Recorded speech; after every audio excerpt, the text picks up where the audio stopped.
CP Brenda Jones. Today, ladies and gentlemen, is a special edition. Detroit businesses doing Detroit work. Now, more than ever, it's crucial for our city to contract with Detroit businesses who hire Detroit residents as workers. In today's Detroit news, there's an article that references an almost 60% decline in Detroit's casino revenue. So it's vital that we increase our income tax and property tax revenues to help with the COVID-generated negative impact on the city's general fund. More businesses opening in Detroit, and those businesses hiring Detroiters can help us to do just that. So today we're joined by several Detroit-based business owners. Each has a company providing what is called a recurring service. That means a service that continues to be needed and to be provided. So this afternoon, we have Mr. Brian McKinney, who is the CEO of Gayanga Company. Brian, good afternoon.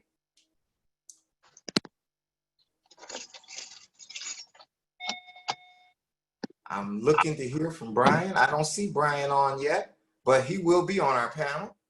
We have Miss Elizabeth Housey, who is the CEO of Premier Group Associates. Hi, Elizabeth. Good afternoon. Hi. How are you? Well, thanks. And yourself? I am well. Good. We have Mr. Isaac Washington, who is the president and CEO. Good afternoon. Of Ben Washington and Sons Plumbing. Good afternoon. And also along with us this afternoon is Ms. Charity Dean, who is the director of the Office of Civil Rights, Inclusion, and Opportunity, and who is fastly becoming an adjunct staff member of the Office of Council President Jones. Charity, how are you? Good to see you. I'm great. And it's an honor to work with you guys. Happy to be here. Absolutely. And you participate with us so much. Our offices are working so very closely together to address this issue of engaging Detroit businesses and employing Detroiters so that we can help to bring our city back. Thank you so much for everything you do to assist us. Happy to do it. Last but not least, we have Ms. Toni Stewart-Limmitt of the Office of Contracting and Procurement, OCP. Toni-Limmitt, you are joining us from Boise Jackson Shop. And how are you this afternoon?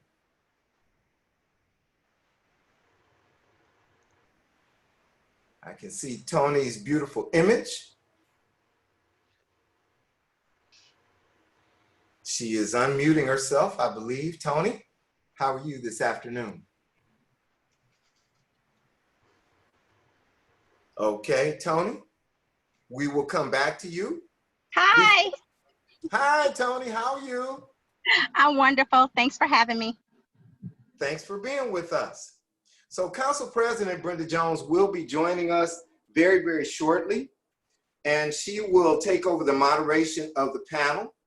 But before we chat with the panel, I'd like to introduce Mr. Jason Cole, who is the Executive Director of the Michigan Minority Contractors Association. Jason, how are you this afternoon? All good, Grady, all good. All right. And along with other organizations, you encourage your association members to watch today's meeting. Why do you think it's important for those businesses and others to learn about contracting opportunities within the city of Detroit? It's the place they were born and raised, and they desire to work, and they have civic pride for the city they were born and raised in, and they want to see it look beautiful. Jason, that is so true. And in addition to that, we know that Detroit is suffering from a huge unemployment and underemployment situation. And the only way for us to bring that back is to take advantage of every opportunity that we have at our disposal. That's why Charity Dean is so important, because she helps us to keep on track with, are we actually realizing the goals that we've set forth? I did see a flash of brilliance there. I thought I saw the council president preparing to come into the room. Madam President, are you with us? I am with you, but technology does not want me to be with you. And so I am doing everything I can to look at you and let you look at me. But this technology is not liking it. And I do understand that. And I know that, ladies and gentlemen, we've been doing Zooms ever since late March. And we have gotten pretty good with this. Sometimes our technology does not agree with us, and we do have a few challenges, but I see our council president has joined us. Madam President, I have introduced the panel, and I did give Mr. Jason Cole an opportunity to make a few opening comments, and I'm going to turn it over to you at this point. Good afternoon to everyone. It is always an honor for me to be able to see you all and to know you are amongst the living, and so am I. I'm gonna put on my glasses so I can see you for real and not fake that I'm seeing you. Is everybody doing awesome this very warm day? Yes. Absolutely. All right, all right. Yes, absolutely. So I know he said that we heard from our awesome female, Ms. Dean, who is the director of the Office of Civil Rights, Inclusion, and Opportunity. And have we heard anything from Ms. Toni Limmitt? Toni, have we heard from you yet? Yes, I introduced myself. Thank you for having me, Council President Brenda Jones, and I'm happy to be here again. Okay, thank you for being here. And what about Jason Cole? Jason, have you introduced yourself, the Executive Director of the Michigan Minority Contractors Association? Have you introduced yourself, Mr. Cole?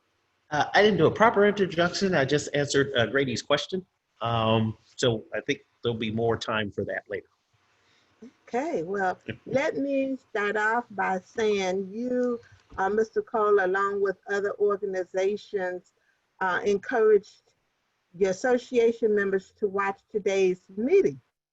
So why do you think it's important for those businesses and others to learn about contracting opportunities within the city of Detroit? Yeah. So as I said earlier, born and raised, most of my members are from Detroit. They care about Detroit. They have civic pride. We actually survey them on a regular basis, and they care about where they lay their heads every night. And so we help them get stuff done. We'd like to hear that the city is paying their bills on time. And so we help them remove all the barriers and continue to make this city great again. Not to use somebody's slogan on a hat, but yeah. So let me say to you, make the city great again.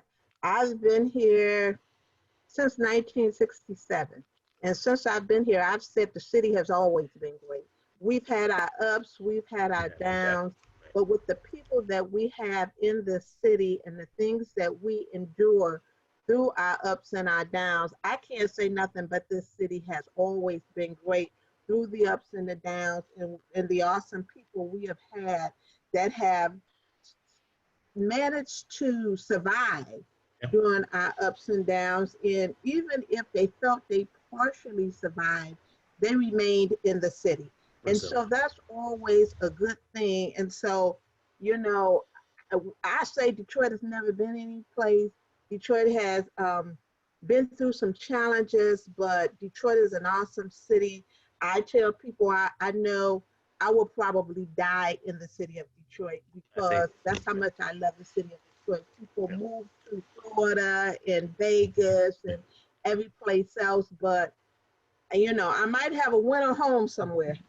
And I might be there for, those 10 below zero temperatures that we deal with. Right. But Detroit will always be my home because I love the city of Detroit. Yes. And so, again, I just want to thank you. I see Mr. Washington's face smiling there, and I see Elizabeth over there smiling. So I'm going to also now go over to Ms. Stewart-Limmitt, and let's begin our roundtable conversation with a group of contractors who provide recurring services to the city of Detroit. Mr. Washington, will you just please briefly tell us a little bit about yourself, Ben Washington and Sons Plumbing, and how it started? Absolutely. Thank you, Council President Brenda Jones. I do want to thank you for the work you're not only doing right now during the pandemic, but the leadership and service you provided to the city of Detroit down through the years. You've always been a Detroiter. You've been there for us, and we just thank God for you. As it relates to Ben Washington and Sons Plumbing and Heating, my dad started the company. I cannot speak about the company without talking about him. My dad come from the South. He started the company in 1958. He worked at Ford Motor Company for a minute, but they kept laying him off. And eventually he started his own business, and in 1964, he became a journeyman plumber. In 1966, he became the third African American master plumber in the state. In 1971, we incorporated and became a member of the Plumbers Local 98, along with the Mechanical Contractors Association. I myself, I'm a Detroiter, been here all my life, graduated from Detroit Public School System, Chassis High, went to Eastern Michigan University, where I graduated in business, came back to Detroit, worked with and alongside with my dad, and became a journeyman plumber myself, a master plumber, licensed with the state of Michigan, mechanical contractor license with the state of Michigan as well, plumbing contractor license with the state.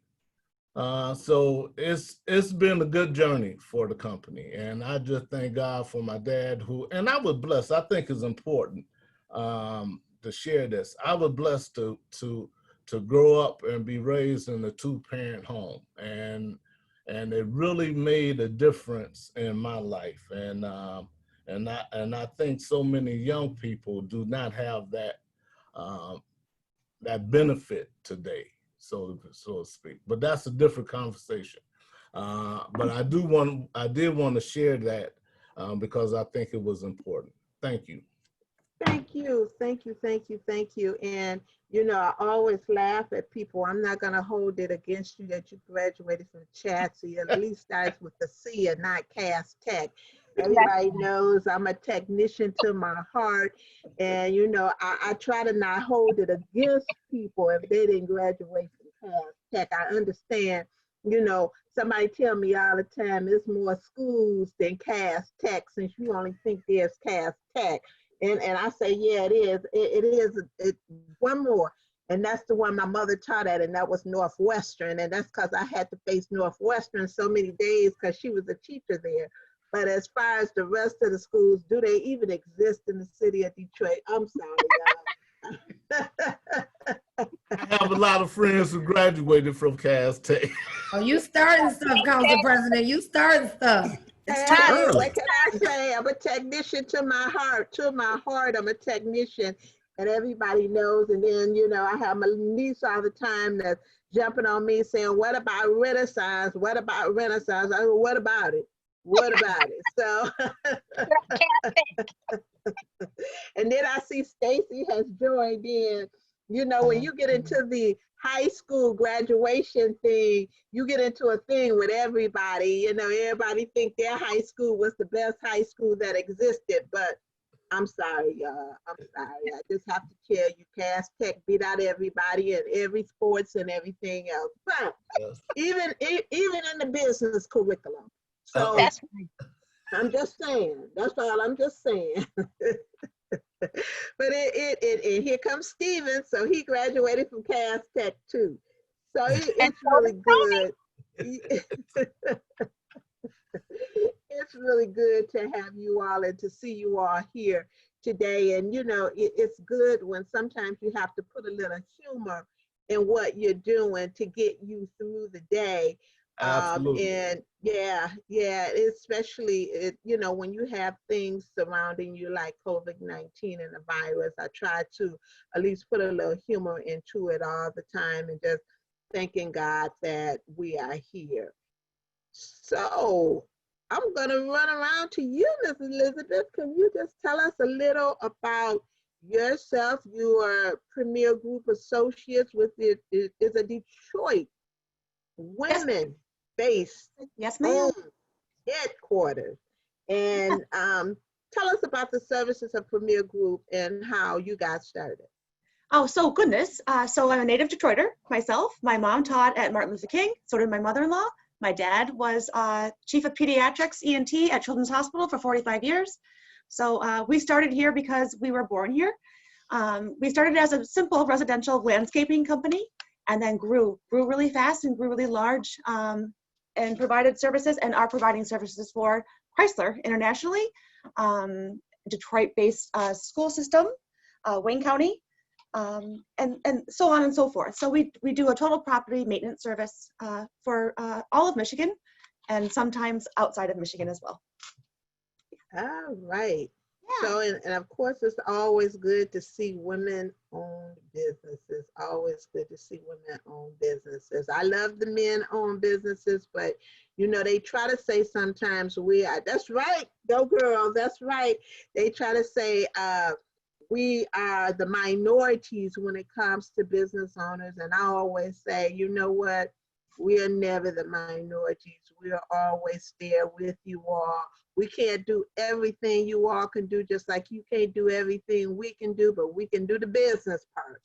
And so Yes, we're ma'am. there doing our business part as well. So thank you for what you do as well. Thank you for all that you do. Thank you. I'm going to move to our third contractor. And our third contractor is Mr. Brian McKinney from Gayanga Company. And he was here a few weeks ago as a partner in a joint venture contract. Mr. McKinney, just briefly tell us about your technology background and how you came into a construction company and anything you want to tell us. Sure. So appreciate being here, Council President. So my background is originally in computer engineering, specifically software development. And while living in Houston, I pivoted into civil engineering design work, focusing on construction management, specifically for Harris County and the city of Houston and TxDOT around surface water systems and roads. Obviously wanted to come back home, native Detroiter, and saw an opportunity to come back and launch Gayanga, involving in construction around demolition, focusing on heavy civil, so demolition, roads, underground earthwork, utilities. And so, you know, that has kind of been my path, and leveraging the way the city has put more data online to be able to create software that allows us to understand how to best maximize opportunity. Okay, thank you, thank you. So I'm gonna go right back to you, Miss Toni, and I know I asked you the question, and I don't think I had an opportunity to hear the answer because I jumped right into hearing from our panelists. But can you just talk about, before you begin the round table, can you talk about what a recurring services is and the benefit to these businesses who's providing these services?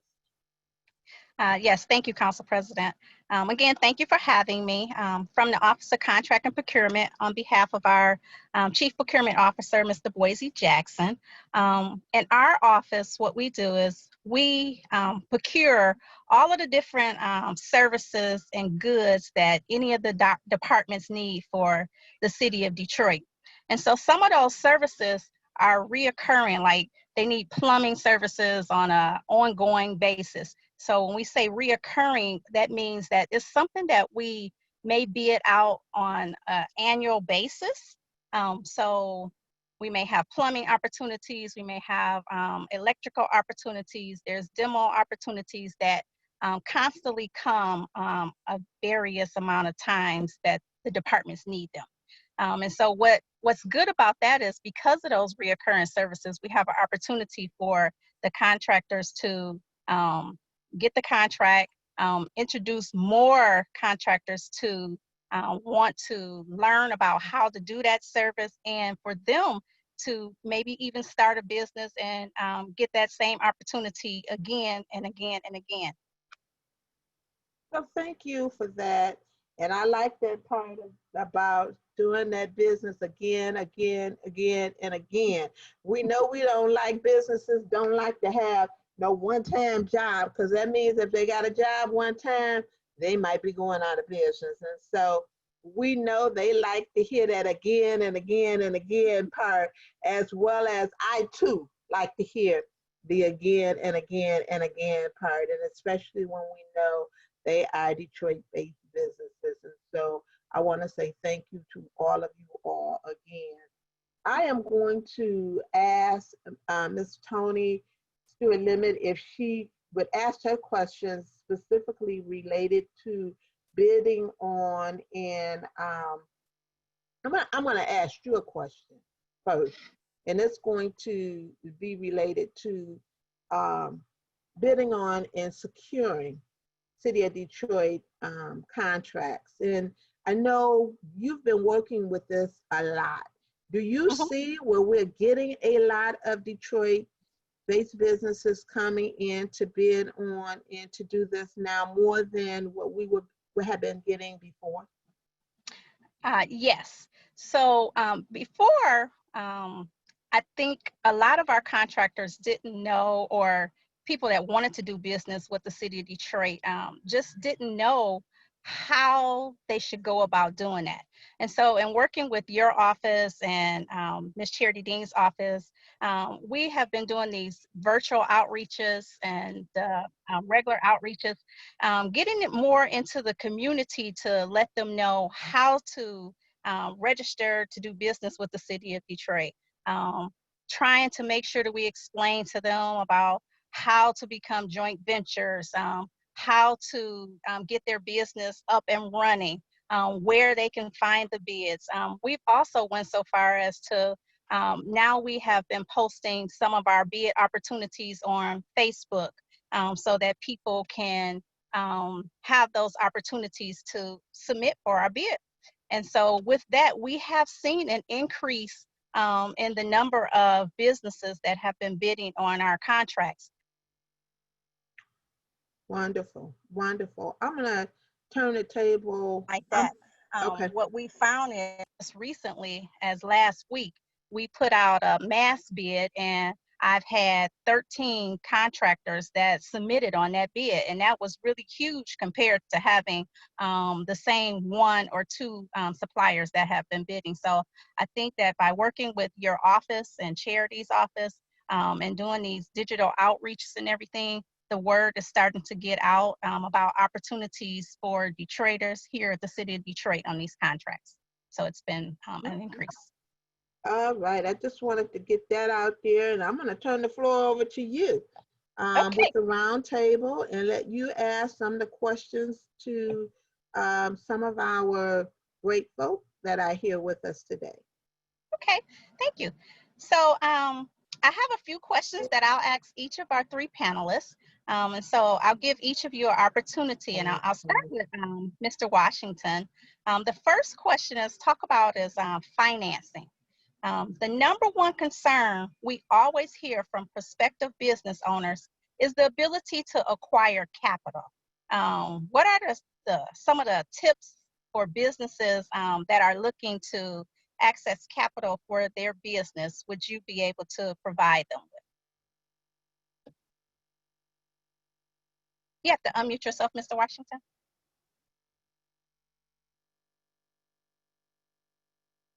Can't hear you.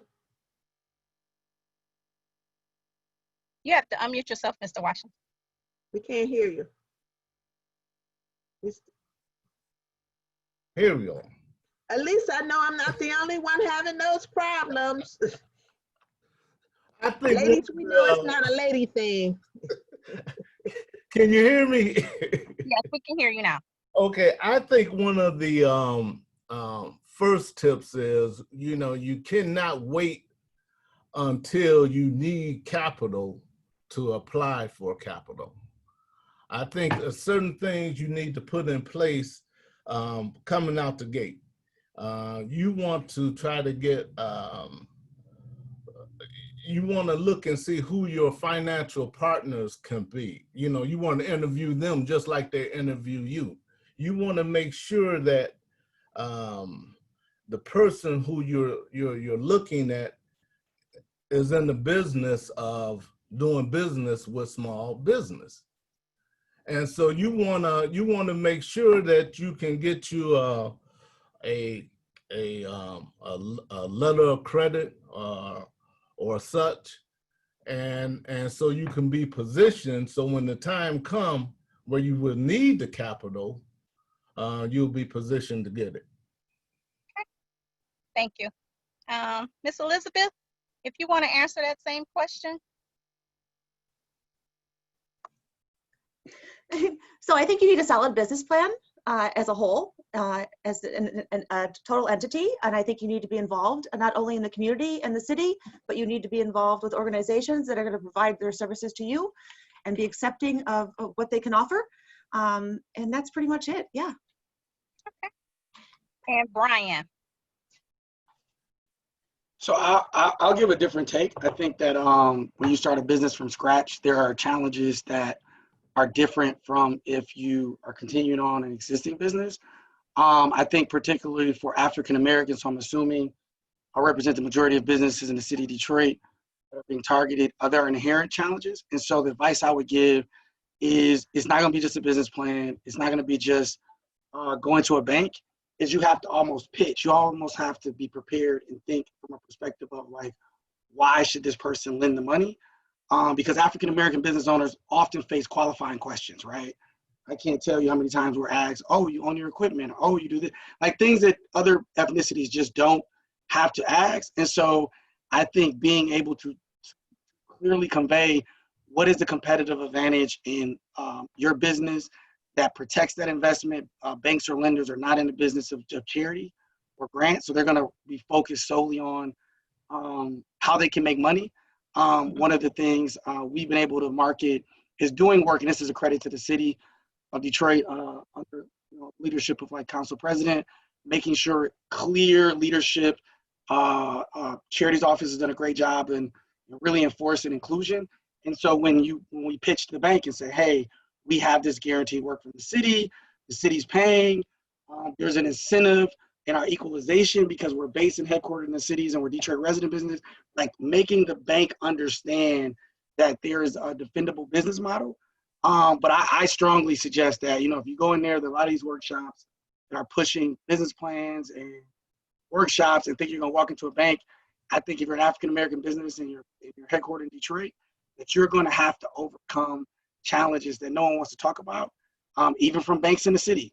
And so, the best thing to do is just put yourself in that other person's shoes and really make your investment a win-win. Thank you. And keeping in line with financing, I'll ask each of you this question. What are the average startup costs for like your specific business? So, Mr. Isaac Washington, is there like an average cost that someone who is interested in starting a plumbing business, could you give us a cost of that?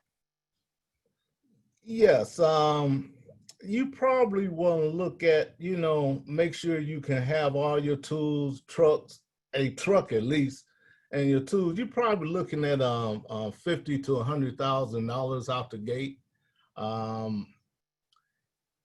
And you want to make sure that you can, can support that cost and that business for at least 9 months to a year. I mean, so what I'm saying is you really need to have enough finances to support yourself for that period of time. And do not get discouraged if your cash flow is not always positive or it's negative coming out the gate. It's going to be there. But what you want to make sure at some point, you want to make sure you have cash flow. Because if you don't have the cash flow, there's no way you can sustain yourself. So, Miss Elizabeth, I know you, your background started out in landscaping. Can you give us what's the average startup cost for a landscaping company? So we always have a lot of opportunities in landscaping. Yes, ma'am. So I believe the easiest perspective to give towards it would be about a 6 months overhead. So you need to establish yourself and or finance for a 6-month lead time would be my easiest answer. So giving a number offhand, it's hard going back 20 years in my mind. So if I started it up today, I think it would cost probably between $75,000 and $150,000. Okay, thank you. So Brian, demo is a little different. Can you give us what an average startup cost would be if someone is interested in starting a demo company? Yeah, I think when I launched Gayanga, it was around $1 million to $1.5 million was what was required because of the equipment and the trucks. And I think today it's probably double just because of the market and the constraints. Okay. So what are some steps business owners should take to prepare themselves to make sure that they have that access to capital, Brian?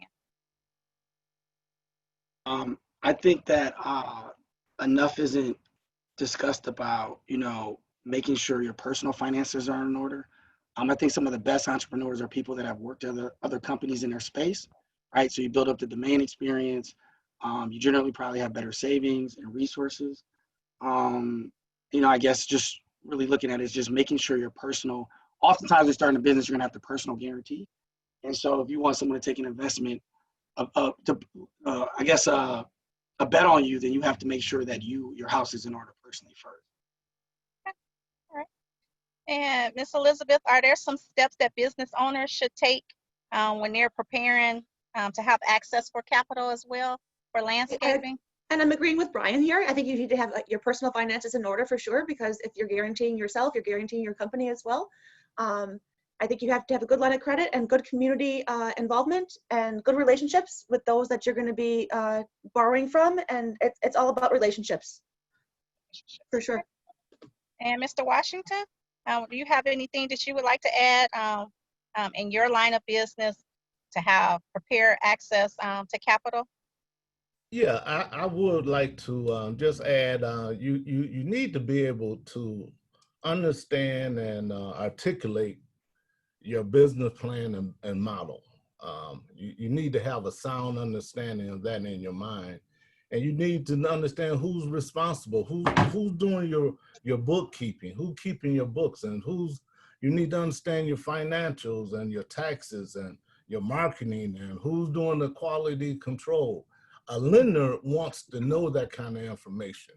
They want to see that you fully invested in yourself and you really understand what it is you're trying to do and accomplish. Okay. Well, Yeah, I'd like to add to what Isaac said. I couldn't agree more. I think that if you don't know the in and out of your business, your cost, or the model, that's going to come across very quickly. And if you can't answer, like if you're sitting down with a financial advisor or banker and they're asking you, what is your net profit, right? What's the net profit for your industry or average, and things of that nature, or you can't talk about how long it takes to run your business cycle or one payment, and it's going to be a non-starter. So for my next question, I'll start with Elizabeth first, but let's talk a little bit about hiring and training. So when you started your business, where did you find your employees from initially? Oh, We'll God. start with Elizabeth. So we're going to go back, way back. So I'm 43, going on 44. So we're going back to when I was 18. So my initial employees were friends. They were, we were cutting grass literally with a mower in the back of a truck. So I've had that same employee with me to this day. So do that math quickly. So I find them in the neighborhood, and most of them are family members, honestly. So it's community and community outreach, and they outreach to other friends and family, and it's made us a family as a business as a whole. Brian, when you started your demo company, where did you find your employees from when you first started? I went to the unions because somebody needed to know what they were doing. So being that I didn't know how to wreck a house, I felt I better go find somebody that would be doing it if I wasn't around. So I'm a signatory of the Operator Engineers Union, Local 324, and I'm also signatory of Labor's 1191. And we put a strong emphasis on hiring people, obviously from the city, but I definitely wanted people that were experienced. And so for me, I just had to go union, without question. Okay, thanks. And Mr. Washington, so where did you start finding your employees from when you first started? Well, my dad hired family, friends, relatives, and the likes, community relationships, if you will. I'm a signatory to Plumbers Local 98, and so we have an ongoing apprentice program and an ongoing pool of qualified plumbers. I've been blessed and fortunate to understand how that labor market works, and I've been able to secure a quality staff, if you will. So when you hired your family and friends, they were already trained, or did you have to train them? Actually, my dad trained them. When I came into the business, we were in a union. We were localized at that time, and the union trained the employees. And this is like the program, the union program, apprenticeship program is like 5 years. And that program we invest in each applicant over that 5-year period about $100,000. So they get a quality education going through that program. And then they can become a quality employee for the contractor. Okay, all right. And so, Ms. Elizabeth, I know you have family and friends, and were they trained on how to cut the grass? Because I know there's different types of equipment that you use. So how did you get them? Were they trained, or did you have to train them? Yes, ma'am. Some are trained. Some we acquire and or hire that are previously working at other companies that know how to do these and run certain types of equipment. And then others we have to train. So we teach them and or we train them to run the equipment. So Brian, was there a cost associated with the employees that were being trained or coming through the demo company? Yeah, so it's very similar to Isaac. So in the union, you have to pay into the training. So while they're going through an apprenticeship or even your journeyman, you're paying directly in per hour into a fund for training. And so it's very similar to what Isaac's may face in the plumbers in the union, where anybody you bring on an apprenticeship, you're paying the full freight of not just training, to his point. He's also paying it similar to us, healthcare, pension. I mean, it's all in there from day one. They're getting the full freight. And so also it makes it easier and more attractive to recruit, is because you're able to, to guarantee that someone is getting a living wage, even while they're getting trained, they're being paid. So now that you have established your companies and you are still probably going through the unions, have you ever had to work with any other organizations such as like the Detroit Employment Solutions, where they do training with employees or anything like that? Has anybody experienced working with them?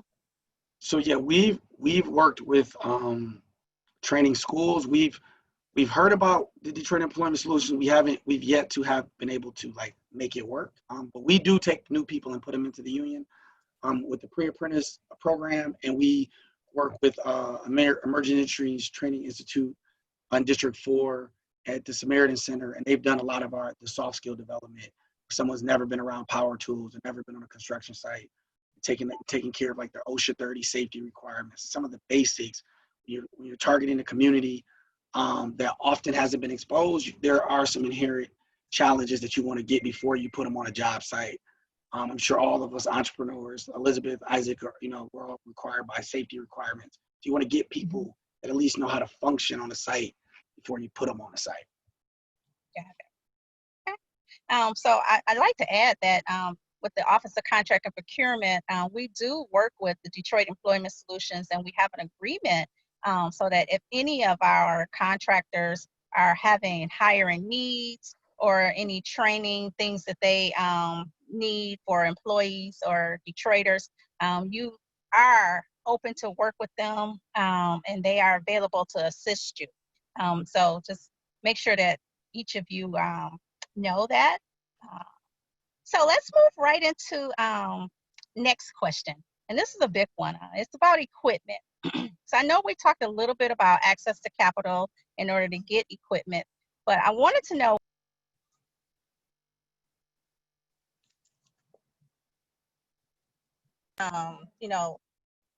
with financing, like, did you get used equipment or was it new equipment?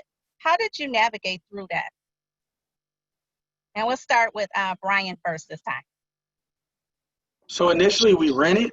We couldn't afford to just buy equipment. So we rented equipment initially. And then after obtaining several contracts and performing on that work, we went in, obviously we financed. So we bought equipment directly from Caterpillar. We decided new made more sense for us as we were building out infrastructure. It just made more sense to buy. The value, the rate was better. And so that was a decision we made and have since grown our fleet. But we definitely rented in the beginning and then ordered and started to purchase. Okay. Mr. Washington, did you rent equipment? You bought used equipment? How does that work in the plumbing business? Well, renting, leasing, buying, it's you want to consider the cost and what you really can afford. One of the benefits I think about renting and leasing during the course of the year, you're able to write off 100% of that expense. It's a total 100% write-off. And then if you buy, well, then they amortize it over a number of years, depreciation. So that's something based on the value you should speak to your tax professional and let them give you some input on what's best for you. But I'm sort of like Brian. As we grew, we bought our own stuff, and particularly because you want stuff to work. So. Okay. And so, Elizabeth, did you get new equipment, used equipment, or how did it work in the landscape? Yes, ma'am. So I'm going to agree with both Isaac and Brian. So we initially rented for sure because we couldn't afford to own. And then as we grew and as we got bigger contracts and more contracts, we now own. So it's the same as both of them. I'm going to be repetitive if I repeat, but yeah, rented and then owned. As the contracts got bigger, our equipment got bigger and we got more. And I think to add to that, Toni, to Isaac's point, you definitely want to make sure you're buying or leasing makes sense for your business model. But I'm sure all of us as entrepreneurs, as you get into this line of work more and more, your client oftentimes is required to see that you have equipment yourself to be able to perform the work, right? So especially the city. So, yeah, as a city, the state, I mean, they require you to provide equipment lists, and I mean, the city's gotten into, they want to see the insurance and is it yours, as they should, because they're making a commitment. They want, can you show up to a job and actually perform the work? Do a lot of emergency demolition work, and if you don't have the equipment, you tell me you got to rent it, but there's a house leaning next to a senior or someone. You can't do that. So, you at some point you're going to have to obtain, whether it's leasing, buying, however you have to do it, you're going to have to obtain equipment. And I think all three of the verticals that we work in. So it sounds like each of the panelists have quite a bit of equipment that you currently own. And so since you own the equipment, how are the taxes on the equipment assessed? Can you talk a little bit about that for people that are aspiring to be like you that may have to purchase equipment? And we'll start with Mr. Isaac. How are the taxes on your equipment assessed?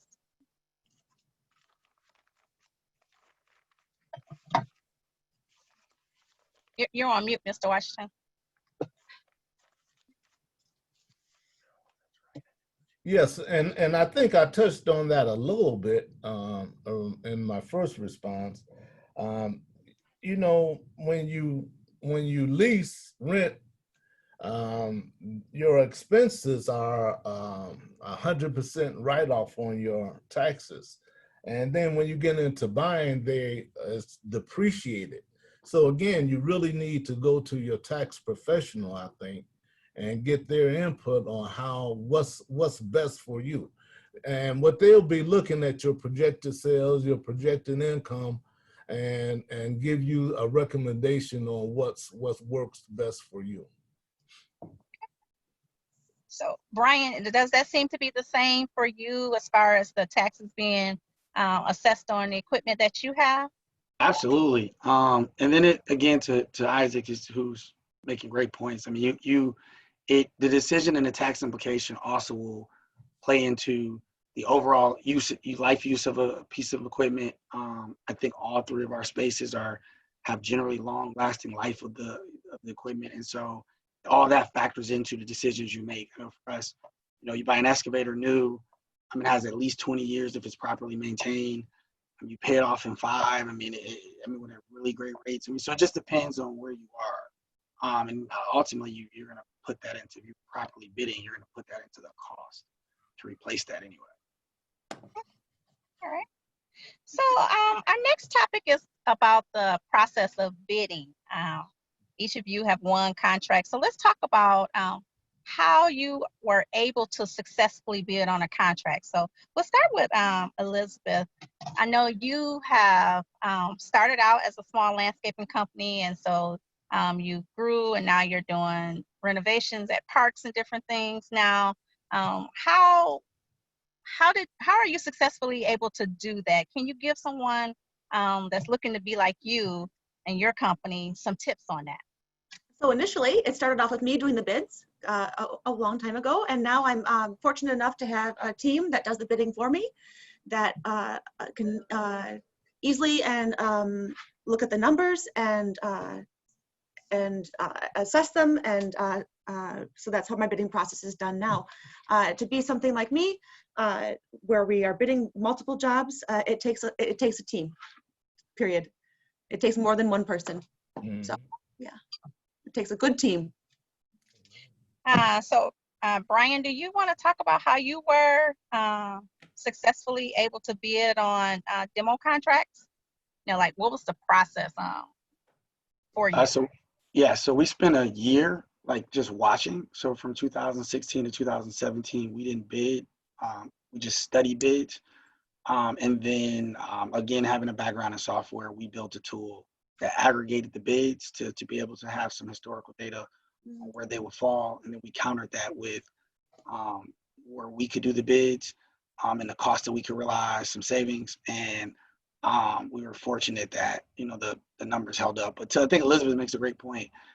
In the beginning, I was doing bidding. And then as we grew, we were fortunate enough to bring on estimators that had experience at much larger companies, and they kind of build out that team, and then be able to get software that made that process easier, because we were doing Excel bids in the beginning.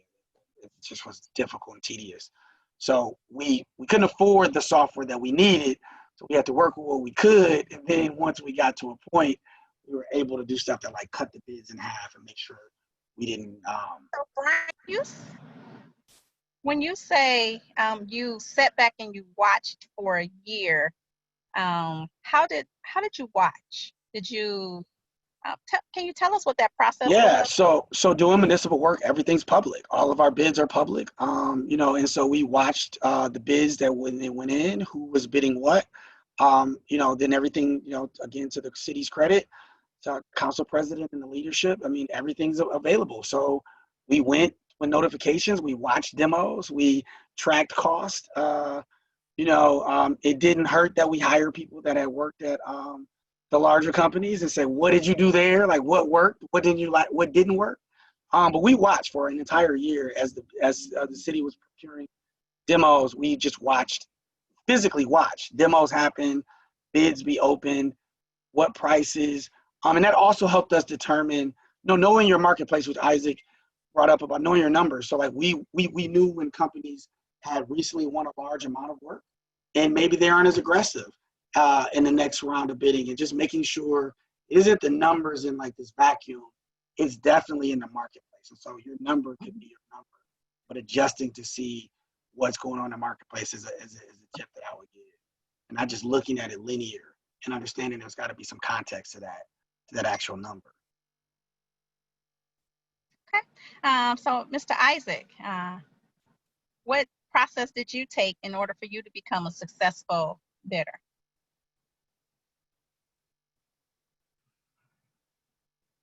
Yes, I think it's important when you're bidding jobs that you truly you understand the scope of services. You know, most clients, they just want their trade partners to be competitive and do what we say, and be able to truly understand your costs. I may or may not be able to do the job at the same number my competitor can. I just need to understand my cost. And I think Brian touched on this. The market changes, and so, you know, some jobs I may go after real aggressively because I'm trying to keep my employees working. Mm-hmm. And, you know, because once we build our employees a team, we get connected to that team. I mean, we feel a responsibility not only to the employee, but you get to know their families and all of that. And so you don't want to lay off your employees. That's the part of most people don't really understand that about employers. I mean, it troubles us when we have to lay our people off. And so that's one of the benefits, Toni, of reoccurring contracts, if you will. It allows us to build that team, if you will. And I think it's good not only for the contractor, but for the client as well. And so I'll end with that.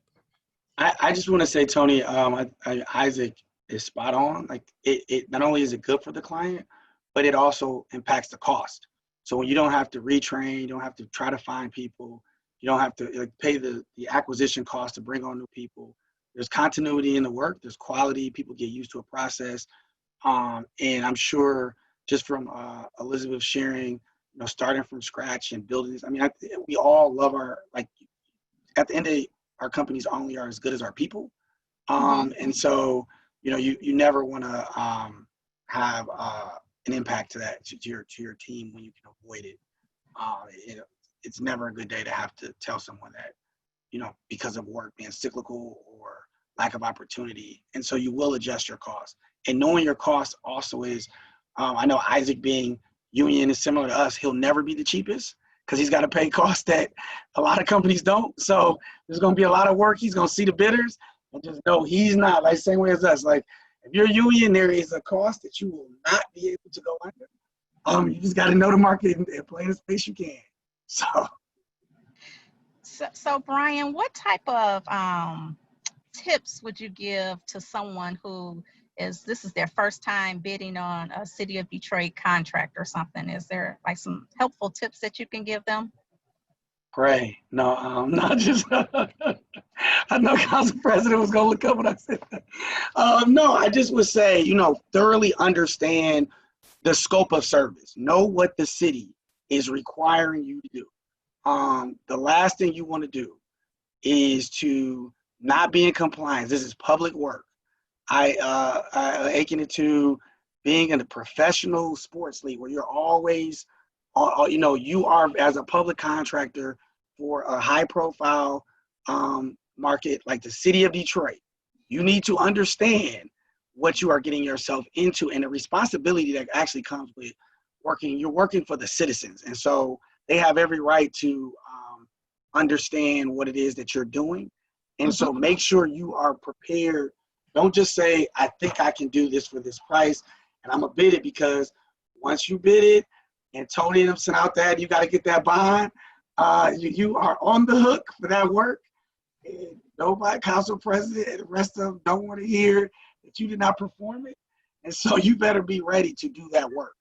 So I say don't get caught up in, oh, the city has these contracts and these fairs. Yes, the city is doing a great job. I came through a fair, so I'm here to say that the outreach is amazing. But make sure you are doing work and prepared to do that work. And remember, all of us here today come from a city. And so would you want to be living next to the work that you're performing? Or, so if you can't say that you would want to be living next to that work, you shouldn't be doing it. And you should make sure that, it can survive media scrutiny or whatever else. But just be prepared before you place that first bid, and be prepared to be called by any constituent or the city officials to say, hey, what happened here? And just be prepared. I can't stress that enough. People see us, see successes, and they don't realize what went into that. So that would be my advice. Know what you're getting yourself into and be prepared. Okay. Elizabeth, do you have any bid tips that you can give someone in either the landscaping or park renovation area? Yes, ma'am. So agreeing with Brian, I think you have to have full recognition of what your company's strengths are, what you are able to accomplish. And I think you need to have a thorough understanding of what those bids require and full comprehension, period. And then that's where you're going to make your achievements. Okay. And Mr. Isaac, is there anything that you want to add as far as tips to someone that is interested in bidding on city contracts that have never had an opportunity, or this is their first time? I think Brian and Elizabeth has nailed it again. My suggestion is don't quit. If you're unsuccessful on bid, just don't quit. Keep bidding. Keep understanding the scope. Keep understanding your expenses and understand what it takes you to do the job and be successful. Okay. So in the Office of Contract and Procurement and with the Civil Rights and Inclusion and Opportunity Department, one thing that we like to really push is joint ventures. So sometimes a small business doesn't have the opportunity to learn. And so I know that Brian was recently a part of a joint venture. So Brian, if you could just talk about what are the benefits of joint ventures for smaller and or startup businesses? So if you partner with a company that, if you're a smaller business like we're Detroit Small Business Certified, that for us, it gave us an opportunity to get into workspace that we may not have had an opportunity for many years. I mean, we're literally working on the roads, on streetscape of McNichols, and other streetscapes, and we're right now on 6 Mile, and we're right now working, the contract amount was larger. We would not have been able to do that work on our own. We've done concrete and restoration in parking lots, driveways and sidewalks. We had never done a road. And so this has given us an opportunity to learn as we go. Not have the responsibility. We're working with a company in Major Cement that does it every day, has been doing it for 40 years.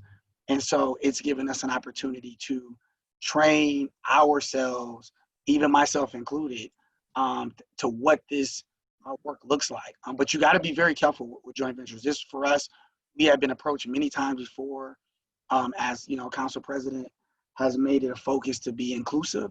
Companies are responding to that, and they're trying to recruit, local companies to participate. But you have to make sure that it works. For us, it was about, if we can't do a joint venture where we can put Detroiters to work, from engineering to laborers, and we can actually be a part of it and provide some impact where we can feel good when we drive down the road and say, yeah, we did this, this, and this. We didn't want to be a part of it. We don't want to be a part of anything that's just a name. And some people, they're comfortable with that. But I recommend anybody going to joint venture, look at the company you're partnering with. What is their completion rate? Are they known to complete jobs? Are they known to be involved in a lot of litigation and trying to upset clients like the city with a bunch of change orders and other stuff? You don't want to get into that, because you're going to be spending time away from actually doing the work. And so we felt it was important to just make sure there was someone we could bring real value to and we can learn from, and was open to allowing us to grow with them and not just utilizing us for some requirement or some project. And that's just the advice. And you're going to find off, I think, more often than not, that isn't the case. And so, we may have seen 10 people that were great companies, big companies, but they just weren't a good fit for their values and ours. So make sure your company's values are aligned with who you're going to joint venture, because as a smaller company, they're going to be bigger, they're going to have more resources. So you need to make sure that you're not setting yourself up for failure in harming your business to date, going after something bigger that could set you back, or it could be something that you never recover from. And so I think they're a great opportunity to, as a joint venture, you then, all right, we'll be able to say we weren't a subcontractor, we were a prime contractor on the McNichol streetscape. That $5.3 million contract, we have a healthy percentage of it, and our team, our Detroiters, are going to get to work and gain that experience in ways that we may not have been able to participate in for 5 or 10 years. Okay, thank you. So Elizabeth, have you had an opportunity to work as a joint venture on any of the projects with a smaller business, or maybe when you were a smaller company? Oh, yes, ma'am. Even today, we still have some joint ventures, because I think that with some projects, we are not able to accomplish them without the help of others. So we often do joint ventures to be able to accomplish the work that needs to be done. Agreeing with Brian, you have to make sure that those that you're hiring or joint venturing with are sustainable companies, that are recognizable companies, that have performed their work to the best of their ability, because you're doing it with your name as well. So, yes. So, Mr. Isaac, you want to speak about your joint ventures, or how you've helped a smaller startup company? Well, let me share this. I do a joint venture, and I think it's important to recognize a joint venture is really like a marriage. And so you have to be careful, and I think this is where Brian and Elizabeth were both sharing. You have to be careful who you allow to be your partner. At the end of the day, you want to make sure once you enter into a joint venture and the project is completed, afterwards, you're better off. You want to make sure that you are able, that your employees are able, and that you're able to go out and do other work on your own. You just don't want to enter into the joint venture, and then once it's over, you're not able to sustain yourself. And so that part is very important, and you have to make sure the person you're joint venturing with is a good fit. So that's it. Okay. So that leads us into our next question, which is talking about bonding and insurance. In order to do business with the city of Detroit, we do require that you have some insurance. And depending on the type of project, we do require that you have a performance and payment bond. So we'll start with Brian. What are some of the companies that assist businesses with bonding and insurance that you could recommend if someone wanted to start a demo company? Yeah, so bonding is the biggest piece. You can only do the work that you bond on. The city of Detroit requires 100% performance and payment bond, as they should, to protect their investment. And that is generally a big deterrent. So if you're new or you have challenges, the SBA has a great program up to $250,000 if let's say you can't get bonded. And that can be done through a host of companies because it's backed by the federal government. I highly recommend anyone that is having trouble, and they're not as credit based as other bonding companies, because it's a federal backed program. So I would say start there. If it's a specialization. So we initially went with a company that with our regular insurance, and we got paid up. We paid, it's depressing, a ridiculous rate starting out because we were risky, but we switched over to a local based company here called the Zervos Group, that's been around for multiple generations, and particularly had a great track record of supporting African-American businesses. I mean, it's not an African-owned company, but they had a great track record of some of the second and third generation African-American businesses as being somewhere that they could go. And be prepared to, Isaac's made a great point earlier about understanding your business. It isn't just with the bank, because your bonding is really a line of credit. They're basically underwriting your work. And so we started out with the hope and a prayer, and I think we got like $500,000 when we initially started.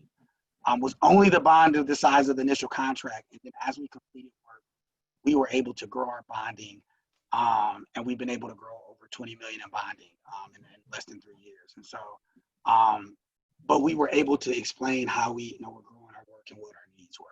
And so it's a constant conversation with the bonding and insurance company. I know we have to meet, or it's recommended every quarter. We go through the numbers, we go where we are, where projects are completed. If there's a challenge in your business, you should definitely let them know ahead of time. It's about trust. And so, if there's a slow in payment or a work stoppage like COVID that's affected all sectors, like having that conversation, and being, again, knowing your business and your numbers. But there are more companies. I'm sure Elizabeth and Isaac deal with great companies as well. It's not a one size fits all, but I do recommend you work with companies that specialize in your space. So I'm sure people that bond restaurants are different than who bond construction companies, and so or their specializations are different. And so just make sure you have someone that has worked with companies, and particularly companies that are larger than the work that you're doing. That generally helps as you grow. They've seen things, challenges that you will face that they've seen in other companies. Okay. Elizabeth, do you want to add anything to that? When you're doing your construction renovations for parks and different things, you're required to have a bonding capacity. So what type of companies would you recommend for bonding assistance and insurance? Agreeing with Brian, we also, so going off of what he had just said, we also are big fans of the Michigan Economic Development Corporation and with Detroit Economic Growth Corporation. So those are two that we also use that are that we're huge fans of, that support us as well. Okay. So Mr. Isaac, do you encounter any bonding requirements? And can you talk about, like, for plumbing, who would you recommend for insurance?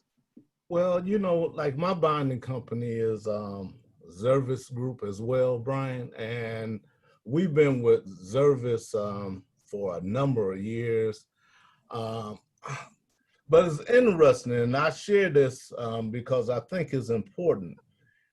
Bonding is one of the biggest roadblocks for contractors. What I did years and years ago, I started, I think my first bond may have been like $10,000 or $15,000, but it was not on a job that required a bond. I spent the money and I worked my way up. I started doing buying payment and performance bonds for jobs that did not require a bond. I didn't tell no one about it. I just did it. And I got established a relationship with the bonding company. And where they knew me, I knew them. And as of to date, right now, our bonding is like $9 million per project and $15 million aggregate. So, you know, it's, but that was the initial investment that I did, and it worked out well for us. Okay. So how are you able to support your costs for the bonding and insurance? We typically hear you say that that's the biggest expense. How are you able to support those costs in your field, Mr. Washington? Well, your insurance is part of your overhead. You're going to have that insurance cost regardless, you know. The bonding, only time you pay for bonding is when you have to use it, you know, per job. So it's not like you're charging overhead for a bond. You put the cost of a bond in the bid if it's required. If it's not, you don't carry it. But you do have to carry your workers' comp, your general liability, your automotive insurance, the likes. And that's just part of the cost of doing business. Okay. So Elizabeth, do you want to speak to how your insurance costs and how you support those costs in your area? Yes, ma'am. So I agreeing with Isaac. These are just added on costs to your overhead, to your overall performance. So you weigh whatever that cost is going to be per job, and or it's added on to your overall overhead, period. So Brian, I'm gonna save the last one for you. So what are some tips for businesses struggling with bonding or insurance? What kind of tips would you give them?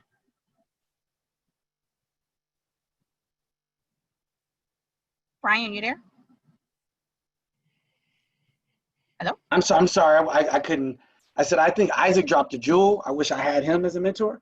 I think he just gave it away. I mean, I think if you start extremely small on jobs that aren't required, I echo what Isaac and both Elizabeth said. You know, if you're not including your bonding in your overhead, I mean, it's a cost of doing business that you're not really bidding properly, or managing your costs. But again, if you're struggling, that's what the SBA's backstop is for. And so it's a $250,000 bonding line that they provide that will give someone access in the marketplace. You know, oftentimes it helps to subcontract on bonded work, so you can have completed projects and show like, hey, I know I wasn't the bonded one on this job, but I performed X work. Here's our scope. Here's what we did. We completed. And again, painting a picture. Oftentimes entrepreneurs, you know, you come into it, you know, you're maxing out your personal savings, you're tapping out your personal savings, you're maxing out your credit cards, you're doing whatever you need to do to survive as you grow a business. And so that will impact oftentimes your financial situation. But, you know, it will be challenges, but I think the SBA's programs have been pretty helpful for a lot of people. And I would say that, and I think that, again, I think Isaac has given the best jewel that any new entrepreneur getting a municipal work. Get a bond on something small that you don't need and build that track record. I will definitely be sharing that with anybody that I think. So Elizabeth, Isaac, is there anything that you want to give as a tip for anybody regarding bonding or insurance? No, so I'm in full agreement with Brian, and I'm sure Isaac is as well. It's something, it's an overhead that you have to definitely add in and put into account. That's part of your cost. That's the only advice that I can have, that you've got to make sure that you always leave room for that. Should be no surprises. You always need to leave a little bit of space. Okay. And Isaac, any closing thoughts on that? No, I agree totally. I mean, it's a part of doing business, and you just have to carry that expense. That's it. Okay. So one of the things, I know I've talked with each of you about mentoring and working with other people. So our next topic, and this is our final topic, it talks about mentorships. I know, Elizabeth, I'll start with you. When we first met, you guys were working with a company that hired returning citizens. Right. So do you offer Do you currently offer mentorships for business owners that are looking to be in the landscaping business? Or can you speak about how you worked with returning citizens to learn about landscaping? Yes, ma'am. So we're always open to anybody that wants to come learn.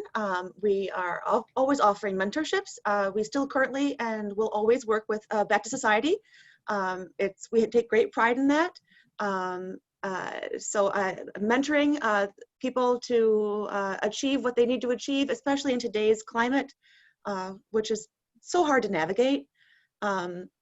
We are proud, and they show their pride by doing wonderful work. So yes, we still and currently and will always mentor, especially Back to Society workers. Okay. And Mr. Isaac, we spoke about mentoring before. Can you talk about the mentoring program that you offer? You know, we one of the things that we try to do is if there's a young plumber, a guy who wants to get into the business, we'll work with them. I was fortunate enough, one of the gentlemen who we spent a lot of energy and time with and trained, this young man is doing great, and now he's an inspector for the city of Detroit. It's those type of stories that, and we have other stories as well, but that's one that I'm really happy about, that we helped this young man become a plumbing inspector. You know, so. Okay. And I know, Brian, let's talk about mentorships with you and opportunities. I know this is something that you are really big on. So can you talk to us a little bit about what type of mentorships you offer with businesses? So we actively have mentorship programs. We are in the process of launching our training school. We're going to provide not only training skill sets, pre-apprenticeship work to greater increase people getting into unions, but also entrepreneurship mentorship to help them understand how they can actually launch a business. I think it's important to just identify mentors. So like Isaac's gonna have to be stuck with me now that he's giving good advice. So I'm gonna have to get his information from Toni and Stacy, and he you got to force yourself. So now he can count me as he being my mentor. But no, that's oftentimes what it is. And so is I think though, whenever someone's approaching, wanting to be mentored to a new entrepreneur, is think again from the other person. This entrepreneur, Elizabeth's busy. I think kudos for her focus on hiring people back into society. I think there's a net value there in redemption that isn't discussed enough. And so, she has a business to run. Isaac has a business to run. So the people that you're asking for mentorship aren't people that have sold their companies with these great exits and are living, off the hog. These are people that are growing and running a business that people depend on them to run. And so just make sure that you have questions and you take time to think about what you want to ask and don't waste that time. And I think that will go a long way. Most people that are entrepreneurs want to help people not make the mistakes they made.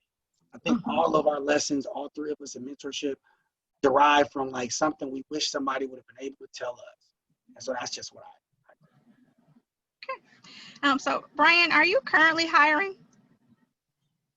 Yes, we are currently hiring. You can find at our website, gayangaco.com, which is GAYANGACO.com. I'm going to be brief because Council President says I talk too much. So stop there. Okay, and so if they're interested in any training or apprenticeships or internships, that's the information that they can reach out to you at? Yeah, so if they are already in talks because we're a union shop, you can go through apprenticeship programs to sign up for the operating engineers. That has their own website, and the laborers 1191 local. And both of the unions know we are strong Detroit focused. And so they generally let us know, hey, we have new apprentices, or do you have a need? And that is a great way as well But they can definitely go to the website directly. And for the spots that we have open, we take people even come up on job sites, and we do not discriminate. Say, hey, well, you gotta stay outside of the safety range, but here's the information to contact about future. Okay. And so, Elizabeth, are you currently hiring, and how would Detroiters reach out to you? Yes, ma'am, of course, we're always hiring. The easiest way would be our telephone number, 313-963-1700, or www.pgalc.com. Or you can just find one of our trucks on the street. It's a big circle that says PGA, and knock on the window or give a wave, and our number's on there as well. Always hiring. Happy to have any Detroiter, anybody. Please call us. Okay, and Mr. Washington, we'll close with you. Are you currently hiring, and how would Detroiters reach out to contact you? Yes, we're always looking for good people. Best way to contact is my office, 313-834-4400. Again, 313-834-4400. But I need to share this. As I shared earlier, I'm part of Plumbers Local 98, and Plumbers Local 98, along with, I believe it's the carpenters and the laborers, we have a relationship with the city of Detroit, the STEP program. Mm-hmm. And what that is if you're doing work for the city of Detroit contract, you're required to have like 25% Detroiters on your certified payrolls. And so we, in our apprenticeship program, we're required to have 25% Detroiters in the apprenticeship program. And we've been having some trouble in that area. So I want to encourage Detroiters to give me a call if you're interested in getting into the plumbing apprenticeship program. Give me a call, 313-834-4400. And we can work with you to get you in. So Mr. Isaac, is there a flyer or something that you can also share with me, our Council President Brenda Jones' office, so that we can also assist you with that, as well as do that. I'll get that. We'd like to put you in contact with the Detroit Employment Solutions so that they can assist you with that as well, so that we can get Detroiters jobs. I'll do that. Excited about that. Okay. Well, that was my final question, and I want to thank each of our panelists for joining me today. I appreciate you taking the time, and I look forward to continue working with you on contracting opportunities with the Office of Contract and Procurement. And so at this time, I'd like to turn it back over to Council President Brenda Jones. Thank you so very much. That was an awesome job that you did. You are always there when we call you to ask you to step in. You always step in. And I just want to say thank you to you, and thank you to Boise for having you available for us. You are awesome with what you do, and we truly appreciate you. So thank you so very much. Thank you. I am going to go back to, I zoomed out for a minute and just sat here and listened to what some of you all were saying, and to what all of you all were saying. And, many people don't know, but I had my own small business back in, I want to say it was the 80s. And actually, I had a women's shoe store, and I opened my shoe store the same year that the People Mover opened and started running. And my shoe store was in the David Whitney building. And I opened up a shoe store because I had a love for shoes, like most women. And I probably was one of my best customers because of my love for shoes. And my thing was, why am I going to go buy shoes from somebody else when I'm selling them myself? So I probably was my best customer. But I sat and I listened to some of the things that you all were saying. And one of the things that I listened to that I wish was available when I was in business was financing. And back in the 80s, financing was something for African Americans. You could forget it, okay? And when I say forget it, I mean with a capital F, all the letters were capital, okay? with exclamation marks behind them. It was like truly difficult. I think it was probably not just for African Americans, but I'm gonna say for women and for probably all small businesses, because the one question I remember that ran me, and I always think about this question, and it drove me crazy, was, what do you have for capital? And they literally wanted you to have money to put up to borrow money. And I'm saying to myself, if you have money, then why do you think I'm coming to the bank to get some money? Okay, duh. Help me out with that. Am I missing something? And so it was truly difficult. And so when I look at some of the programs and some of the things that are available now, I just have to say thank God for the things that are available to our small businesses and allow them to be able to get some capital. I had startup money, so I was fortunate. I had money, but then I had people that were coming to me from everywhere, and I invested. I was renting. I learned a lot. I was renting my space, and I was in the David Whitney building. And I invested so much money into beautifying that space, because you know how we are as women, we're not going anything that look like anything to buy something. We're not going to just go in a place to buy something that's going to help beautify us. And so I wanted to have something to represent. I wanted the place to represent what I stood for. And so I spent a lot of money in just the look of the business. But then I had businesses coming that wanted to be a partner. And what was so interested in it, now, I've been in business for probably 6 or 8 years. And what was so interesting, they wanted to be a partner. They wanted me to have less into the business than they had. They wanted me to have like maybe 40% of the business, and they had 60%. And I thought to myself, do I look crazy or what? You know, I've been doing this for 6 years, and all of a sudden I'm gonna give you 60% of my business, and I'm not gonna have any type of control with just 40%. I mean, that sounded a little crazy to me.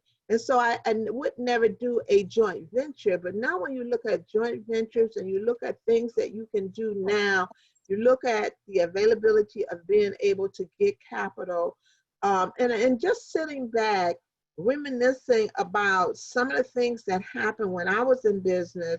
My shoe store was, like I said, in the David Whitney building in the 80s. Can you imagine downtown Detroit in the 80s? And people said to me, why would you want to open up a business in Detroit? Go to the malls. And they were trying to encourage me to go to Northland. Look at Northland today. Look at Detroit downtown today. Look at Detroit today. And so I said then that I thought Detroit was coming back. I wanted to have my business in Detroit.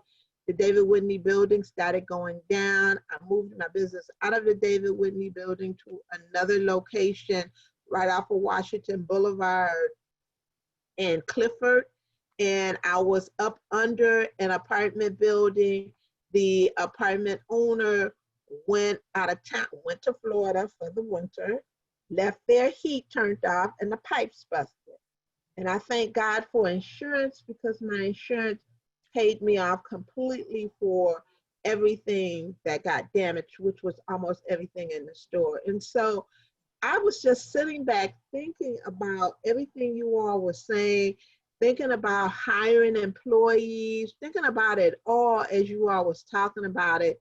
And I truly applaud all of you all, and I truly thank all of you all for what you are doing, and even giving back and hiring the people that try to do stuff, as Elizabeth said, have their things in their back trunk of their car trying to make it, and you all are there to help them, to assist them along the way. And I thank God for you all, and I thank God for the things that you all do. Isaac, I have seen, even before you probably started with your father, I would see your company's truck around all of the time. So I just thank God for you all.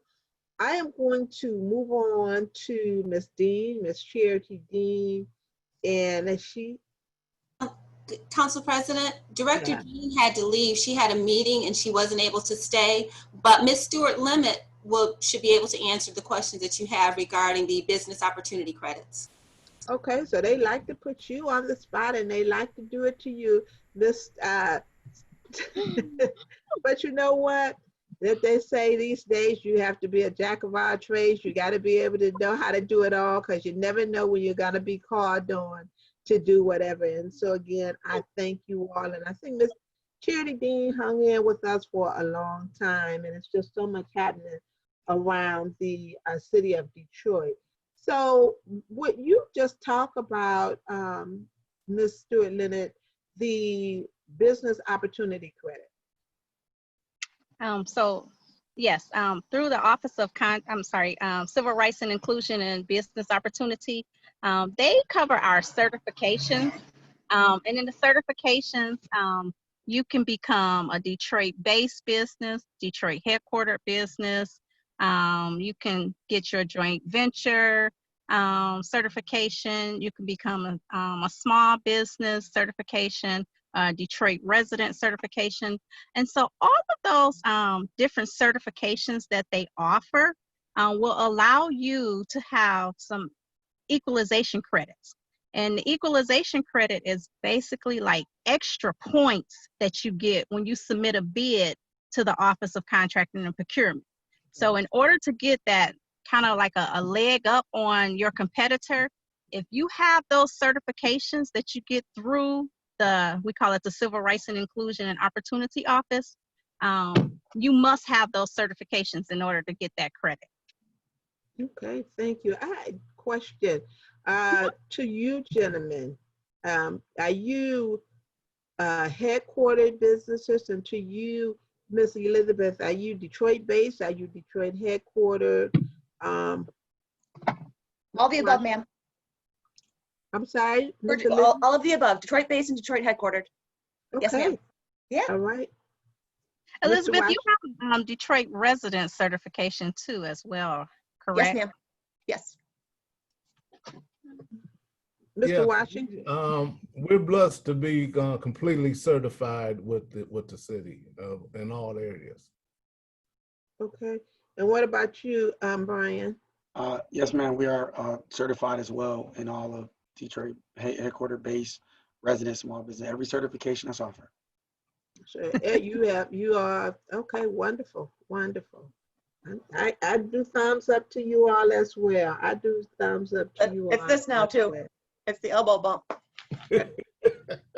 Hey, or either the virtual hug. Right. So I do the virtual hug and do the elbow bump to all of you all. Thumbs up, everything, because I truly appreciate you all. I appreciate you, ma'am.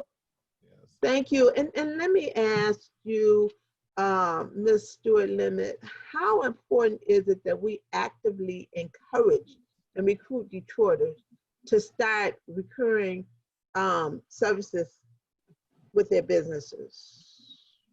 You said we should encourage Detroiters, because one of the big things is we want to keep Detroiters working on Detroit contracts. And so in order to help those Detroiters, the certifications, which kind of give you that additional opportunity over competitors, it just lets us know that you are more dedicated to the city of Detroit over another competitor that's bidding on projects. And that's something that we really look at and we strive to encourage, because we're here for Detroit. So we want to make Detroit to be the best that it can be. And in order to do that on our contracts, we want our Detroit residents to have those opportunities. And what would you say to those looking to start a business? What would you say they need to know about doing business with the city of Detroit? I would say that you want to make sure that you take a look at the bids. So in order to start with that, you want to make sure that you know where to find the bids. And so anyone that's interested in any of our upcoming bids, you can visit www.detroitmi.gov/supplier. And that gives you a list of all of the open bids there. So you want to make sure that you take a look at the open bids, take a look at the requirements that they put in the scope of services. Make sure that you have the documents that are required, such as you want to make sure that you have a project manager that will be able to work with the various departments. You want to make sure that you have your income tax clearances up to date. You want to make sure that you have insurance that will be available. If you are required to have bonding on that particular project, you want to make sure that you can get that bonding in order to make sure that you meet all of the scope that is set out in the bid opportunities. And make sure you're prepared, because Council President Brenda Jones is going to ask the question, how many Detroit residents, how many employees do you have? Brian is laughing. Everybody knows I ask this questions on every single contract that comes through. Toni, everybody knows. Everybody knows. Yep. How many employees do you have? Right. How many of those employees live in the city of Detroit? Because my thing is, if you are spending Detroit taxpayers' dollars, you should at least be able to employ some Detroit residents. I don't want to be the city that is very poor, can't do what we need to do because our employment, our people are not working. But we have people who have all these contracts with the city, and even our businesses go out of business because somebody has gotten a few dollars cheaper than they have. Because, you know, the one thing, and Toni should tell you, Miss Toni, she would tell you, one of the things that I always say is one thing, it's more expensive to do business in the city of Detroit. We all know that. The insurance is more expensive.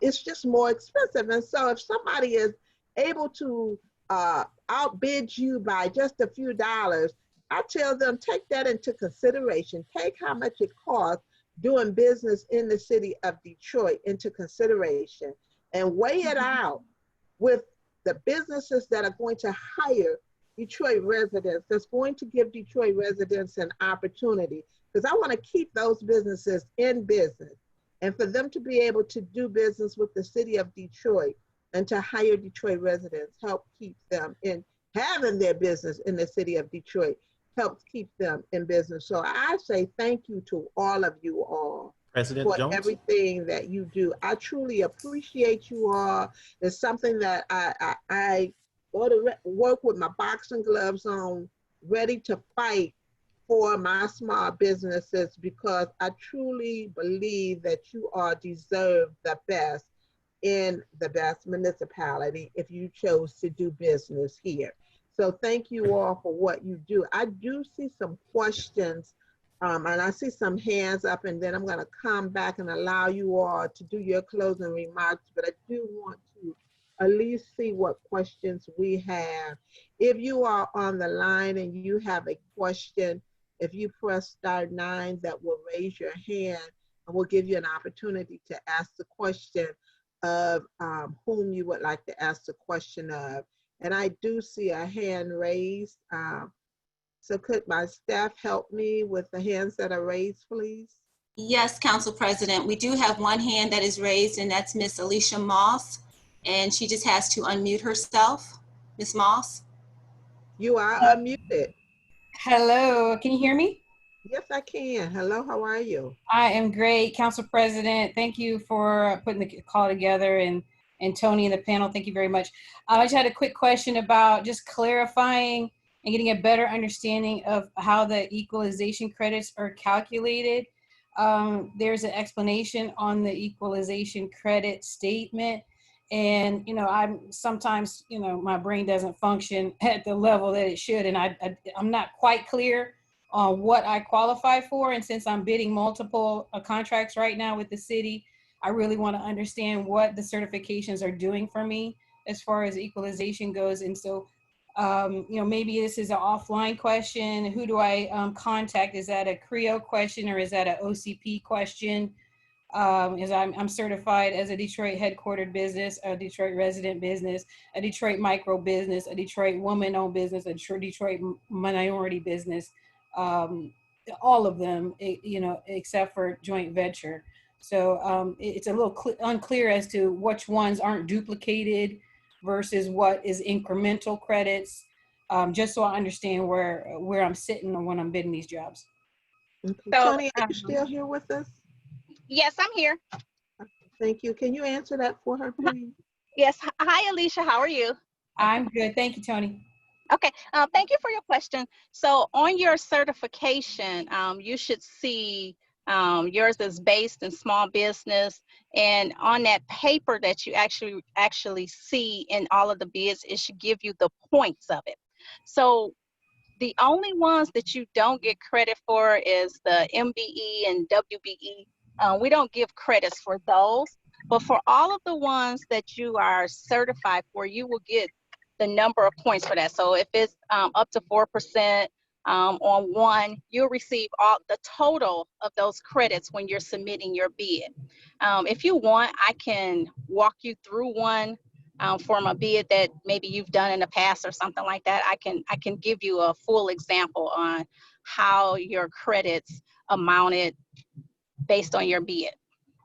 Okay, yeah, that would be great, because I think that I'm not sure if if it's not duplicated for being headquartered and a resident, or headquartered and based. You get both. So if you're headquartered, you receive credits for that. If you're based, you receive credits for that. If you're small business, you'll receive credits for that. So to be headquartered, that means you're based. So you're automatically going to get those 2 certifications. Credits. Okay, excellent. Okay, that clears me up. Thank you very, very much. You're welcome. Okay, thank you. Do we have any other hands raised? I do not see any, Council President, but we may want to let people know who are on the line to press *9. If they have any questions for you, press *9 to raise your hand to ask a question. And I think Mr. Cole might have been trying to say something earlier. Yeah, I just wanted to hit some key points as we closed out. Mr. Cole, go ahead. Okay, so going back through the conversation with Elizabeth and Isaac and Brian, I'm hearing how important it is to get access to lending. So in my past life, I was actually a loan initiator over at the Small Business Administration. And so I'm able to work with people, take them into banks, even with the Patriot Act, and help them get qualified for loans. Another piece that you guys brought up was, how do you bid? How do you get prepared for bidding? And, you know, if you're able to do like Brian and watch, that's awesome. If you don't have that ability, there are 2 platforms that I suggest to people. One, the American Proposal Management Association and the American Society of Professional Estimators. They kind of give you the nuts and bolts of how to put bids together properly. Another piece that was brought up, although I run 9 associations or part of 9 associations, I also used to be a small business person through my mother's business. And so we were both, we were in the David Whitney building back in 1988 on the 2nd floor, up from Council President Brenda Jones. And then in the construction space since 1983. So got a little bit of knowledge in that space, and how important what will be taking place in Detroit's future is important to all Detroiters. So just a quick point there. Another point, partnerships, mentoring, teaming. My mother was in a 20-year partnership with a small business called Nyartisio Ahendo, and they actually did the environmental work on the Silver Dome. So it was really critical for her growth to be in a relationship like that lasted 2 decades. It was really, really solid relationship. Another piece Brian brought up was about bonding. We're developing a relationship with the National Association of Security Bond Professionals, and had the folks from Zervis in, and looking to develop that to the next level. Another piece that we've already got completed, which is the Michigan State Housing Development Authority. They have a contractor assistance program. It kind of went away for a 9-year period under a previous governor. but it's now back. And they added a piece that I strongly encourage them to do, which is the mentoring piece. Once you get trained, once you get your line of credit, and then you get mentored once you graduate out of the program. And then another piece I'm working on is the mentoring program that should tie bar into the Capital Impact Partners Equitable Developer Initiative. So they're teaching Detroiters how to be developers, but you still need a little hand-holding after you graduate out the program.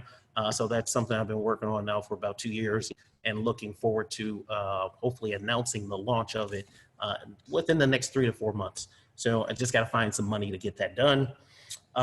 Another thing I recently did was I got a line of credit from a bank, and then I leveraged that for my actual bonding capacity, my bondability letter. So that's another way to get that bonding relationship started, just having a line of credit at a local bank.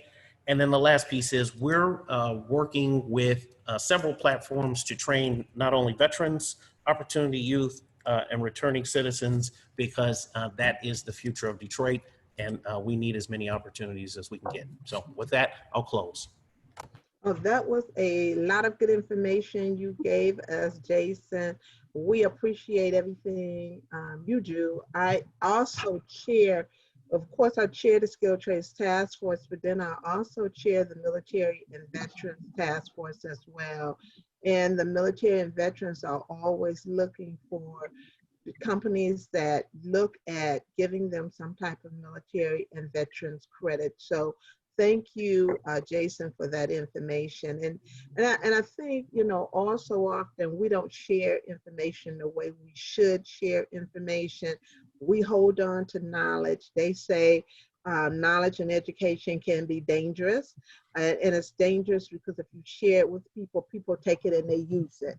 And that's exactly what they're supposed to do. They're supposed to use it. And so I appreciate, and I always say all the time, I sit back sometimes and just listen, because I'm the first person to tell you, I know I don't know everything. And I don't even want to know everything, because if you know everything, they call that brain overload. And I don't want no overload on my brain. So I depend on people like you all, because that's the fields that you all are in, to call and ask you what's going on with so-and-so, so-and-so. If I need help, I can call Brian and say, Brian, can you tell me about this with demolition? If I need some help in plumbing. Isaac, I also know Adrian Bennett, who I kind of like grew up with. Actually, I knew Adrian before she literally started going to school to be a plumber. And so Adrian is one that I probably wear her ears out sometimes with questions, but there's no shame in my game that I don't know everything, and that I depend on the people landscaping. I will call a landscaper at any point in time to ask them questions.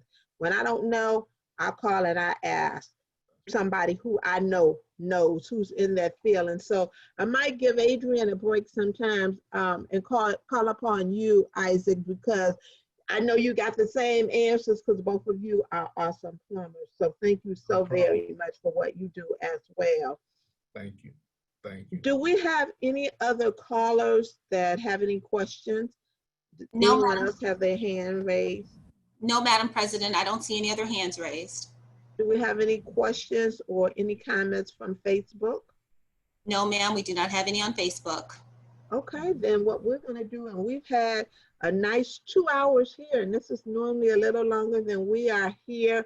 I'm going to go back around to each person and give them an opportunity to do a wrap up and say whatever they missed saying that they want to say.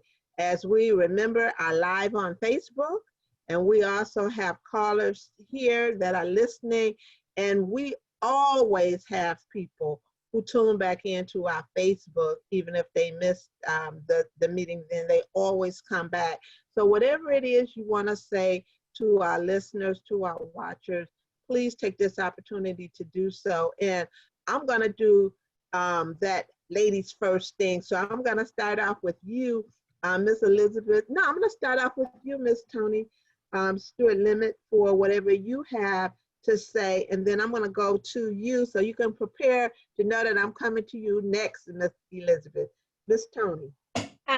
Thank you, Council President Brenda Jones. I wanted to say on behalf of the Office of Contract and Procurement and our Chief Procurement Officer, Mr. Boise Jackson, that we do appreciate this opportunity to have a conversation with Detroiters as well as our contractors.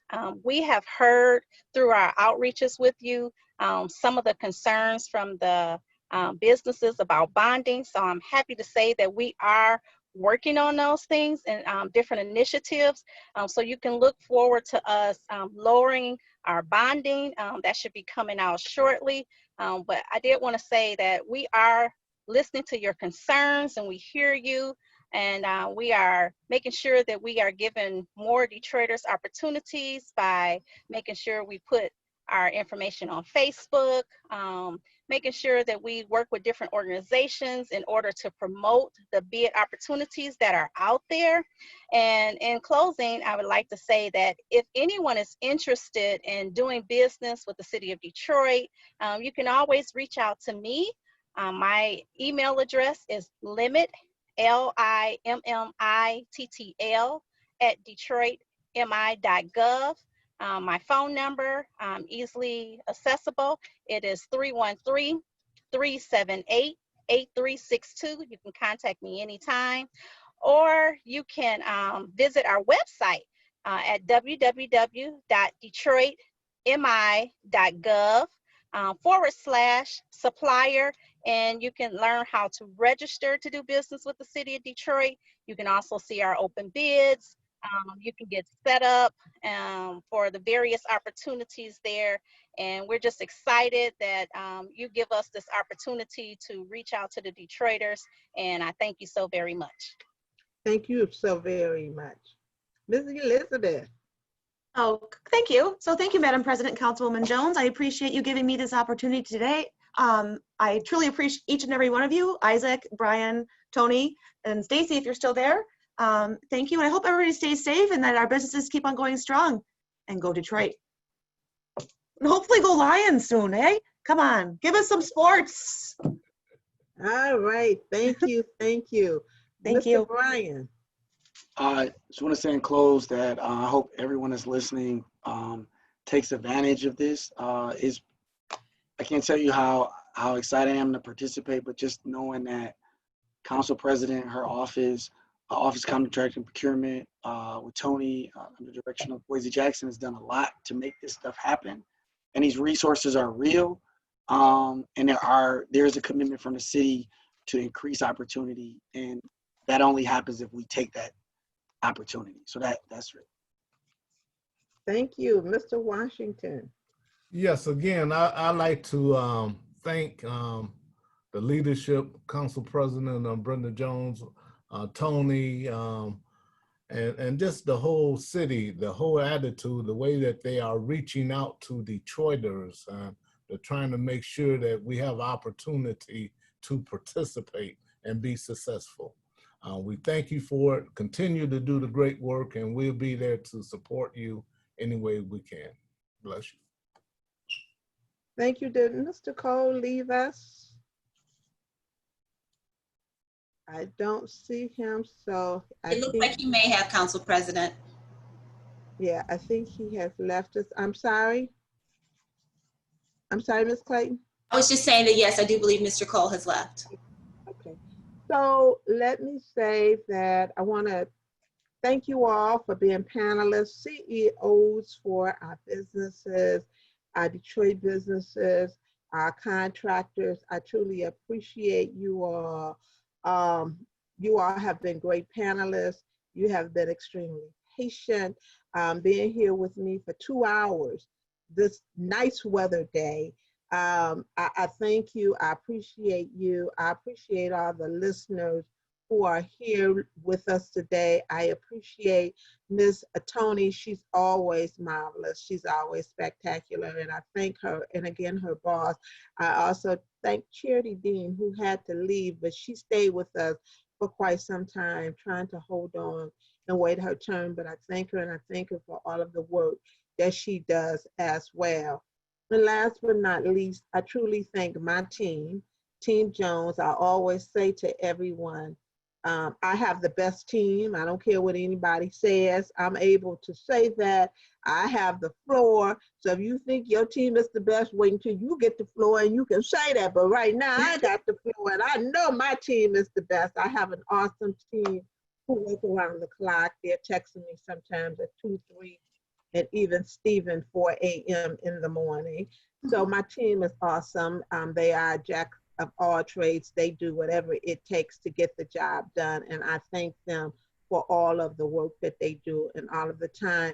They are not 9-to-5 employees.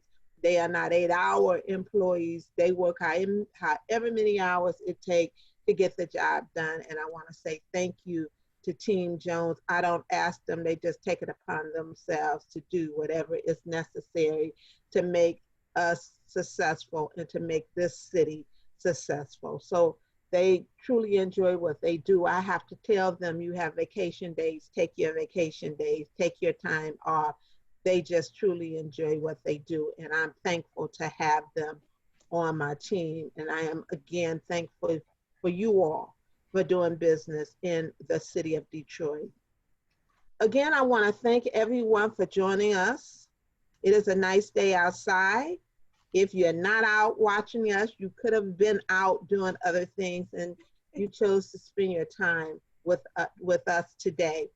I want to invite you to follow me on Facebook to learn about other upcoming events or visit my website at www.detroitmi.gov/Brenda Jones to join my email list, as I do have a email queen, and her name is Linda Wesley, and she will send you 25 or 30 emails, but you're going to know what's going on because she is going to get that information to you.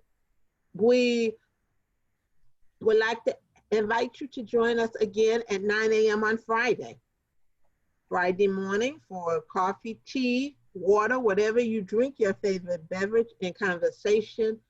We will be discussing police reform, past and present. We will have former and current law enforcement officials and past and present civil rights officials discussing police reform efforts from the Coleman A. Young era to this present day. Again, I want to say to you, if you happen to be out, remember, Governor Whitmer has an executive order. And that executive order says, and I see yours, Elizabeth, I see yours, Isaac, I have so many around, I don't even know where it is to pull it. I have so many masks because I keep them in my car as well. I'm constantly giving masks to people. That's right. Don't forget, stay safe. Put that mask on your face. Stay safe when you're out there. Keep your family safe. Keep your friends and loved ones safe. I was diagnosed with coronavirus. I know what it's like. I don't want anybody else to have to go through something because they don't have a mask on. And I was diagnosed in the early stages of when coronavirus came out. And everybody wasn't wearing a mask. Now, the governor is saying to you, if you are out in the public, please. Toni has her mask on. You guys are gonna make me find my mask. Not only do I have my mask, let me tell you what else I keep. I keep gloves. I keep hand sanitizer. Remember, she has her disposable wipes right there. We want you to live. We want you to be safe. He has his wipes. He's ready to wipe everything down. Sanitize. He got a gallon of it. He's ready to sanitize the world. We want you to stay safe. We want you to live. Brian is laughing. He's about to put his mask on. Wear my mask and put my mask on. And I know it's around here because I keep them. Somewhere I have a mask handy. And here's my mask right here. I have my mask as well. I want you guys to stay safe. I want you to tell your friends and your loved ones also to stay safe. And when they're out there, because I'm seeing so many people with no mask on. And it's just a matter of you living and them living. And I want everyone to live. So stay safe. Have a wonderful Wednesday. And I hope to see you again or hear from you again on Friday at 9 a.m. God bless. I love you all. And we will tune out after 2 hours. Bye-bye. Love you all. Everyone. Thank you. Bye.